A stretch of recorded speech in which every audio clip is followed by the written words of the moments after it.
કરવામાં આવ્યા? વડોદરા શહેરના વડોદરા મહાનગરપાલિકાના સર સયાજીરાવ સભાગૃહમાં મળતી પ્રત્યેક સભા એટલે વડોદરા શહેરના વિકાસલક્ષી આયોજનો હોય તો સાથે સાથે નાગરિકોના પ્રશ્નોનો ઉકેલ, સમસ્યાઓના નિવારણ અને સતત આ 61મું બોર્ડ પ્રત્યેક સભા આ રીતે વિકાસલક્ષી કામો અને નાગરિકોના પ્રશ્નોના ઉકેલો માટે ચાલતી હોય અને તેમાં પણ આ તો આખા વર્ષના વિકાસલક્ષી આયોજનો માટેની આ બજેટની સભા હતી.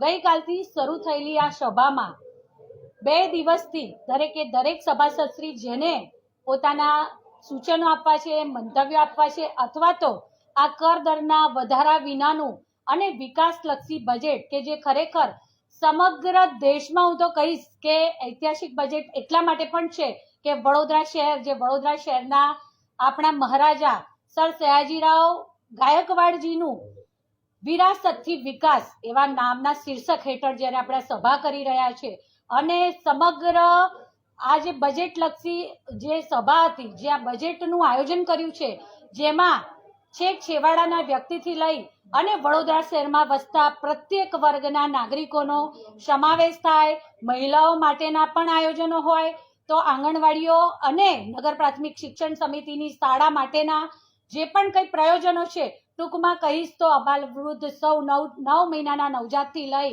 અને પોતાની ઉંમરની જેણે સેન્ચુરી પણ પસાર કરી દીધી હશે ને આ બધાનો સમાવેશ થાય એવું ખૂબ સરસ બજેટ આ કમિશનરશ્રી દ્વારા રજૂઆત કરવામાં આવ્યું.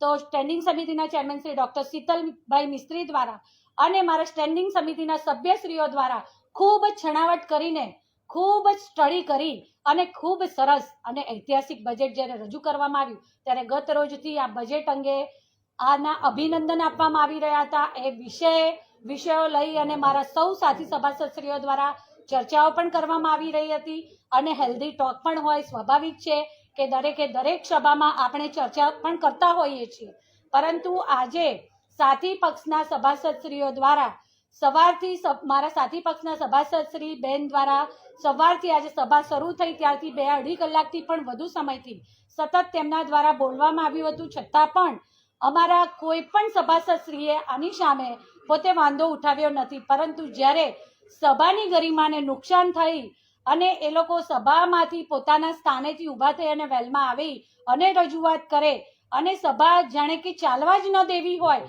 ઈરાદાપૂર્વક સભાનો સમય લંબાવવાનો અથવા તો કોઈને કોઈ કારણસર સભા ચાલવા ન દેવી એવું કંઈક નક્કી કરીને આવ્યા હોય એવું લાગ્યું અને મને ન છૂટકે આ નિર્ણય લેવો પડ્યો. કારણ કે એમના દ્વારા મારા વારંવાર રજૂઆત કરવા છતાં મેં એમને આપ સૌ મીડિયાના મિત્રો પણ હાજર હતા, મારા સૌ સાથી સભાસદશ્રીઓ હાજર હતા અને આ 61મું બોર્ડ છે અને 61મા બોર્ડની આ સભા બજેટની આપ સૌ જાણો છો કે પ્રત્યેક સભા આપ મીડિયાના મિત્રો થકી આપણા કચકડે કંડારાઈને સમગ્ર શહેર પણ એનું સાક્ષી બનતું હોય છે.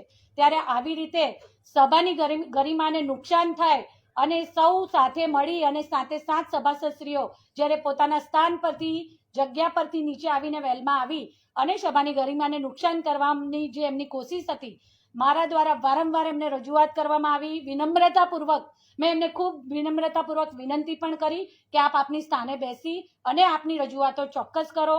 આપણે ચર્ચા પણ કરતા હોઈએ છીએ ત્યારે એમના દ્વારા આ મારી વિનંતીઓને પણ સાંભળવામાં ના આવી એટલે ના છૂટકે મારે આ કઠોર નિર્ણય લેવો પડ્યો છે. મેં કહ્યું તેમ કે સાથી પક્ષના તમામ 7 સભાસદશ્રીઓ જે આપણી પાસે વડોદરા મહાનગરપાલિકાનું એક કહી શકીએ કે અનુભવી અને સૌના વડીલ એવા બથુભાઈ જેમની 8મી આ ટર્મ છે એટલે એમના કાર્યકાળની આ 40મી સભા હશે અને એમણે 40 જેટલા બજેટની સભાઓ પણ પોતે હાજર રહ્યા હશે. ત્યારે એમના સમજાવવા છતાં પણ એમના જ પક્ષના મારા સાથી સભાસદશ્રીઓએ આ વડીલ સિનિયર જેને સમગ્ર સભાના મારા ઓલ 76 કાઉન્સિલર્સ એટલું જ માન આપે છે એક વડીલની જેમ અને એમના દ્વારા પણ સૌ સભાસદશ્રીઓને જ્યારે પણ માર્ગદર્શન આપવાની જરૂર હોય ત્યારે એમને માર્ગદર્શન પણ આપ્યું છે. પણ એમના જ પક્ષના સભાસદશ્રીઓ દ્વારા એમના પક્ષના આ વડીલ અને સૌથી સિનિયર સભાસદશ્રીનું એમના શબ્દોનું પણ માન રાખવામાં આવ્યું નથી. કેટલા કાઉન્સિલર સામે પગલા ભરાયા? સસ્પેન્શનનો હુકમ કર્યો તમે કંઈક સભાની અંદર? 7 કાઉન્સિલરશ્રીઓ વેલમાં આવી અને ફ્લોર પર બેસી ગયા હતા. એટલે કોંગ્રેસના 7 સભાસદશ્રીઓને મારે એમને સસ્પેન્ડ કરવા પડ્યા છે. આજે બજેટ મંજૂર કે ના મંજૂર?